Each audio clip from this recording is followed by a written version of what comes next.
ControlShift Groups feature allows your supporters to organize together into teams who are all working together for progressive change. Often these groups are based locally. They may be tied to a city, town, or political constituency, and they allow your supporters to make connections with other people in their area who are interested in working on the same issues. However, these groups do not need to be locally based, and they can take place entirely online. In this video, we're going to give you a quick overview of the Groups feature, both from the supporter perspective and as an admin who's creating a new group collection. We built the Groups tool to pick up where the Petitions features left off. We envision these groups as organizing hubs that are doing member-led work on behalf of the main organization. Often these groups are longer lasting than individual petition campaigns. They may also be working on a wider variety of issues than just a single petition campaign can cover. These groups are generally made up of your organization's most committed supporters. As with all things in ControlShift, we've envisioned these groups to be member-led, but with support from the main organization's staff. Because these local groups fit into the rest of the ControlShift platform, they're also closely tied to the Petitions and Events features. To get started, we're going to look at the supporter experience of a group. We're going to get started from a local group page. This is where members of the group return to take additional actions with the group. We'll talk in more depth about how a member will join one of these groups and some additional things they can do once they're a member. But for a quick introduction, let's take a look here. The heart of the local group is the discussion forum. This is where local group members can talk to one another about the issues their group is working on, upcoming campaigns or events that the group is going to take part in, or just get to know one another socially. Anyone who is a member of the group can view this forum and can contribute new posts or new replies to existing posts that are then visible to everyone else in the group. On the right side of this page, you'll also see events and local petitions that the group is sponsoring. These events and petitions are both ways that the group can demonstrate its impact in the community and ways for the group to grow. When people sign a group petition or RSVP to a group event, they'll be automatically invited to also join the group. Holding these events and sponsoring these petition campaigns is also a way of keeping the group healthy and engaged, letting people know that this is an active community. As a member of the group, I can also see information about the organizer of the group and other members of the group. I can also see information that's been provided by my group organizer in the Resources section. This is normally evergreen information that is always useful to local group members. Before we dive more closely into the supporter experience of local groups, let's take a step back and talk about how admins create local group collections and get started using the Local Groups tool. To get started using local groups, log into your ControlShift account and choose the Local Groups option in the left-hand sidebar. From here, you'll see a list of all existing local group collections that have already been created on your ControlShift platform. The local group collection is the bucket in which individual local groups are housed. Every local group that's created within ControlShift must be part of a local group collection. Each local group collection has its own lookup page, and it can have special settings that are configured at the collection level and are then used for all of the groups within that collection. One of the most important configuration options in a local group collection is what the local groups will be based on. Are they tied to individual cities and towns? Are they tied to existing political constituencies? Or are they virtually based? If you want to have different sorts of groups, let's say you want both local city-town groups and virtual groups, you would need to have two separate collections because the groups are based on different things. To create a new local group collection, which again is the bucket in which the local groups will exist, click the New Local Group Collection button. From here, you can see various options for setting up your new local group collection. At the top of this page, we'll ask you what the local groups are based on, whether that's geography, location, or virtual. Geography means that these groups will be based on existing geographic shapes. These geographic shapes are often political constituencies, like parliamentary constituencies or congressional districts. When a supporter searches for their location, we'll automatically geocode that location and then show them the correct group for their shape. The group that they see may not be their closest group in normal geographic distance, but it's the one that will correspond to the shape that they're a part of. The next option is location. This means that these groups will be tied to cities or towns.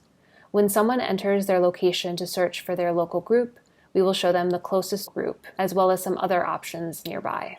The final option is virtual. This means that the groups are not based on any specific location. They're happening entirely online. Most organizations choose the location option.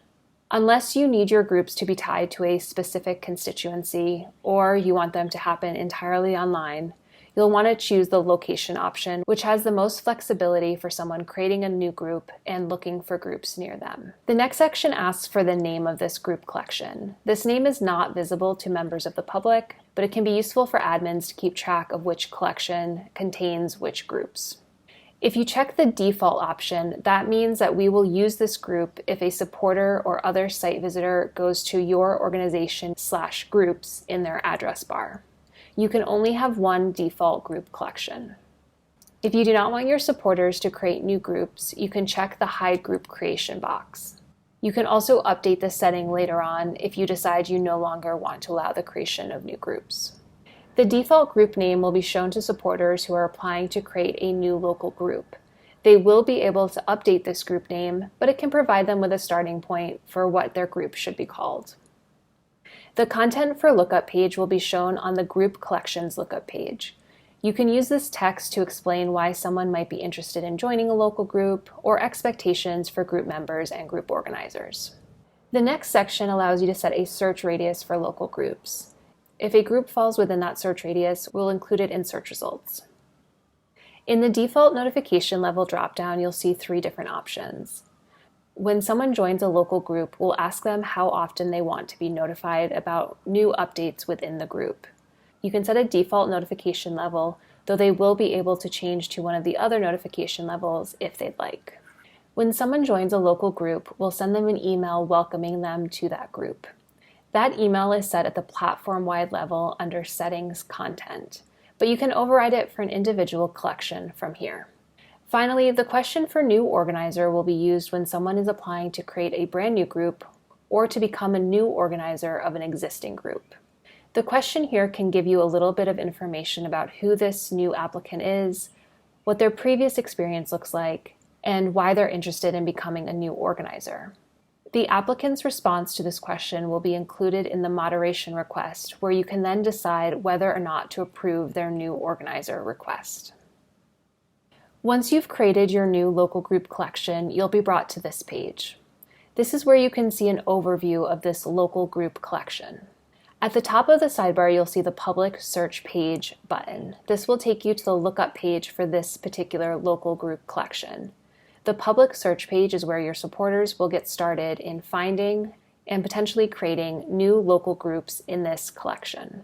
The next option is the Settings page. This is where you can update the settings for this local group collection. Many of the settings here were previously chosen when the group collection was created, but if you need to make updates to those initial selections, you can do that from here. The next section allows you to view a list of the local groups included in this collection. If your collection is based on geographic shapes, you can also view the shapes that do not yet have local groups attached. These shapes are considered pending. From this local groups list page, you can also add additional filters, including things like mentors to see who has been assigned to coach these local groups, and check for archived groups that you've previously hidden in case you wish to re-enable them. On the members page, you can view a list of all of the existing members and organizers of the local groups within this collection. If needed, you can search for a specific member or export the full list. You can also view a list of all of the petitions that are associated with any groups in this collection. This can be a good way of getting a sense of what your groups are doing and potentially providing additional guidance for groups that may need it. Similarly, you can also view the list of all events associated with local groups in this collection. Additionally, as with petitions and the local groups themselves, you can also filter this list to find the specific events that you're looking for. Finally, the Forum Threads section will allow you to see an overview of all of the discussions that are happening across all of the local groups in this collection. Again, this can be a good way of getting an overview of what's happening across your group collection and can be useful in determining which groups may need additional admin support. From the top of this page, you'll also see the new Broadcast Post button. This allows an admin to add a new forum post to all local groups. This can be a way of giving an update to all of your local groups at once. Local group members will view this post just like any other post in their forum, and they'll be able to interact with it as if it were a regular post. From here, let's go to the public search page. As you can see, I've switched to a view where I am no longer logged in as an admin. I'm going to take you through the supporter experience as someone who is not currently a member of a local group. When I land on this lookup page, I will see a few things. First, at the top of this page, there's a lookup box where I can enter my postal code or city to find the local groups that are happening near me. I can also see a selection of the already created local groups, listed by the largest groups to the smallest groups. On the right side, I can see the lookup page content that's been set by admins for this local group collection. As mentioned previously, this generally includes information about why someone would wish to join a local group, what the benefits are of becoming a group organizer, or the organization's expectations for local group members and organizers. You can customize this lookup page text to say anything that you want to communicate with your supporters. From here, I can enter my location to get started. After I enter a search term, I'll see the local groups that are happening near me. In this case, I'll see the local group that's associated with my geographic shape, as well as some other groups that are also happening nearby. If I'm interested in joining one of these groups, I can click the name of the group to be brought to this front door page for the group. Because I'm not yet a member of this group, I won't see the forum page. Instead, I see this front door page to give me some more information about the group and allow me to join if I'm interested. On this page, I can see the title of the group, a description of what the group is doing that is usually written by the organizer of this group, information about members and the organizers of the group, as well as some upcoming events or petitions that are being sponsored by the group. Including the upcoming events or petitions in this sidebar allows me as a prospective member to see that this group is active and is doing real work in the world. If all of this sounds good and I want to join, I can click the Join button. From here, I'll be asked to either create an account or to log in. Once I've either logged in or created my account, I'll be brought to this page. The most important section of this page is the notification level. This allows new group members to decide how often they'd like to be contacted about activity within the group. I can choose to be notified every time someone posts in the group, to receive a once daily notification of all of the activity that's happened in the last day, or to not receive any email notifications. If I choose to be emailed every time there's a new post in the group, I'll also be able to respond via email without returning to the local group page. Once I'm ready, I can click to join local group. At this point, I'll be added as a member of this group. As we discussed before, all members of the group have access to the discussion forum, and the discussion forum is the heart of the local group. It's where people can discuss their plans, upcoming events or petitions that will be sponsored by the group, any issues affecting their local community, or anything else that members want to discuss with one another. As a local group member, I can contribute new posts to existing discussions, or I can choose to create new posts that others will be able to respond to. As a member of this group, I can still see the local events and local petitions that this group is sponsoring. And I can choose to RSVP or sign any of these petitions or events if I'd like to get involved. I can also see some organizer and member information, as well as the resources pages that have been provided by the organizer. If I'm interested, I can also apply to become an organizer of this group. Asking to become an organizer kicks off an application process that will ask me to confirm my contact information and respond to the question that's been set up for this local group collection. As mentioned before, responses to this question will be included in the organizer request that's sent to moderators. From there, moderators will be able to take a look at this request and either approve me to become an organizer or reject my application. As a group organizer, I receive certain special privileges that are not available to regular group members. In particular, group organizers are in charge of helping to moderate the forum. They're an organization's first line of defense against any inappropriate content. As a group organizer, if I see any inappropriate content in the forum, I can click the flag button to bring it to the attention of staff members. Flagged messages will then be sent to moderation for staff approval or rejection. As a group organizer, I'm also able to organize events or start petitions on behalf of the local group. Hosting events or starting petitions is only available to group organizers. Local group members cannot create events or petitions on behalf of the group. While the petition creation and event creation process is mostly the same for local groups, when I create a group event, I will have the special option to email my existing group members and invite them to the local group event. Finally, as a group organizer, I also have the ability to add or update the resources pages that have been created for my local group. Again, these resources pages are generally evergreen content that we want to always make available to members of the local group. That can include things like contact information for this group's local elected officials, ongoing codes of conduct or expectations for local group members, an ongoing series of minutes for people who want to look back on local group meetings, or anything else that might be useful for local group members to have pinned in the sidebar. As a local group organizer, I also have certain privileges over managing the local group. That includes the ability to update the group's description or name, to override the email that's sent to new local group members, and to help with the moderation of new organizer requests. As someone who's an existing organizer, I can view applications to become a new organizer and either approve or deny the request.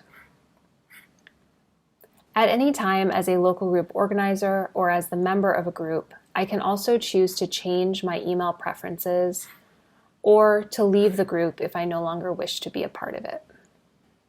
As a supporter, I often also have the option of creating a new local group if there isn't already one in my community. After searching for my location, I will see any groups that are available nearby. However, I can also choose to start a new local group if I don't wish to join one of these existing local groups. Additionally, if I enter a search location and there is no group nearby, I'll automatically be shown the local group creation page. This page is customizable by the organization, so you can include information that you want to provide to prospective group members. When I click to set up a group, I'll be brought to the group creation form. On this form, I'll be able to set the name and description of my local group, as well as confirm some basic information about me and write my response to the group organizer question that's been set at this local group collection level. All of the information included on this form will be sent to the moderation queue for admin approval or rejection. If approved, this local group will be made live, and if rejected, I'll receive notification that the local group has not been approved.